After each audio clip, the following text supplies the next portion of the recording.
Hello' guys, ইণ্ডিয়াই একেৰাহে দুটা মেচ পাকিস্তানৰ লগত খেলি তাৰ পিছতে যোৱাকালি ছুপাৰ 4ৰ 4 নম্বৰ মেচ যিটো হ'ল, সেই মেচটো ইণ্ডিয়া আৰু শ্ৰীলংকাৰ মাজত কলম্বত খেলা হ'ল।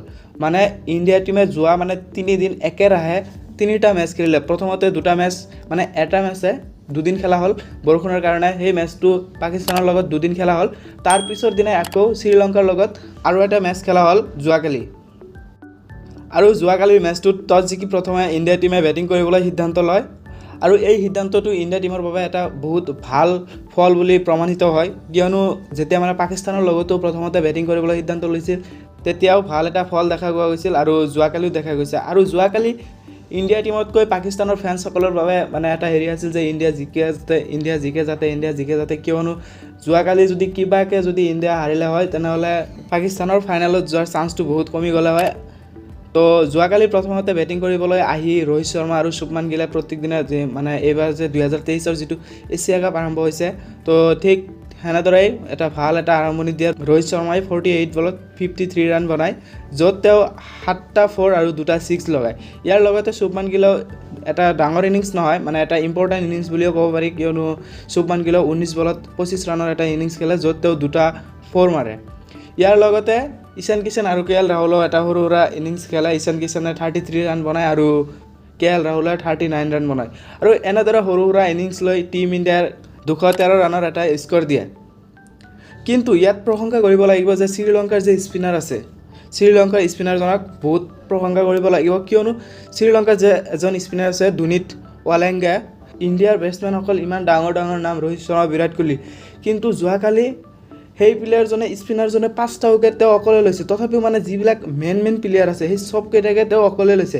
আৰু এইটো কথা যে শ্ৰীলংকাৰ যি মেনেজমেণ্ট আছে, শ্ৰীলংকাৰ টীমৰ মেনেজমেণ্টসকলে নিশ্চয় জানে আগতীয়াকৈ যে কলম্বৰ যিটো ষ্টেডিয়ামত খেলা হৈ আছে যে সেইটো পিছত কেনেকুৱা ধৰণৰ বলাৰ, ফাষ্ট বলাৰ বেছি কাম হ'ব নে স্পিনাৰ কাম হ'ব, তো তেওঁলোকে নিশ্চয় জানে, যিহেতু সিহঁতৰ হোম টাউন সেইটো হয়। তো তেওঁলোকে সেইটো এপ্লাই কৰিছে, তেওঁলোকৰ স্পিনাৰবোৰক বহুত এপ্লাই কৰিছে আৰু সেইটোৰ ফলো পাইছে। 5টা উইকেট লৈছে আৰু মেইন বেটছমেনসকলকে লৈছে, ৰোহিত শৰ্মা কওক বা শুভমান গিল কওক, বিৰাট কোহলি কওক, সকলোকে সেই এজন স্পিনাৰে উইকেট লৈছে, 5টা উইকেট লৈছে।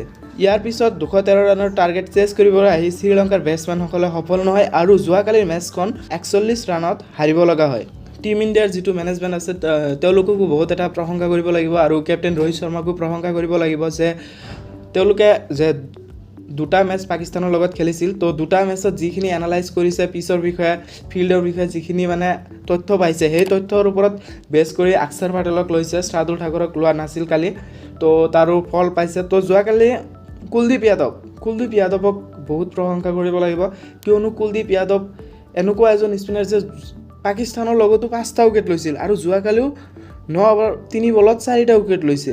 ইয়াৰ লগতে ৰবীন্দ্ৰ জাদেজাও 2টা উইকেট লৈছে আৰু পাৱাৰ প্লেত জাসপ্ৰীত বুমৰাহ আৰু মহম্মদ সিৰাজ 3টা উইকেট লৈছে, মহম্মদ সিৰাজে 1টা লৈছে আৰু জাসপ্ৰীত বুমৰাহে 1টা লৈছে। তো এনেকুৱা প্ৰথমতে যে যোৱাকালি যেতিয়া মেচটো আৰম্ভ হৈছিল যে ইণ্ডিয়াৰ স্ক'ৰটো সিমান এটা বেছি হোৱা নাছিল, মাত্ৰ 213 ৰান হৈছিল, তো তেতিয়া এনেকুৱা লাগি আছিল কি বা হয়, ইণ্ডিয়া জিকে নে নাই।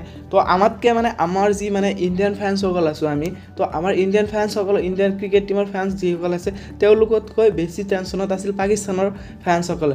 যোৱাকালি ফিল্ডত আপোনালোকে নিশ্চয় বহুতে চাইছে যে পাকিস্তানৰ যিবিলাক ছাপোৰ্টাৰ আছে তেওঁলোকেও ইণ্ডিয়াক ছাপোৰ্ট কৰাৰ কাৰণে গৈছিল, কিয়নো যদি যোৱাকালি যদি কিবা কাৰণতো যদি ইণ্ডিয়া শ্ৰীলংকাৰ লগত হাৰিলে হয়, দেন পাকিস্তানৰ বাবে ফাইনেলত যোৱাটো অলপ জটিল হ'লে হয়। তো আমিও ভাবোঁ যে পাকিস্তানে যিটো শ্ৰীলংকাৰ লগত আগত যিটো মেচ আছে, অহাকালি মেচ আছে, তো সেইটো মেচত জিকক আৰু ফাইনেলত যাওক আৰু আমি পাকিস্তানক হেৰাই দিওঁ।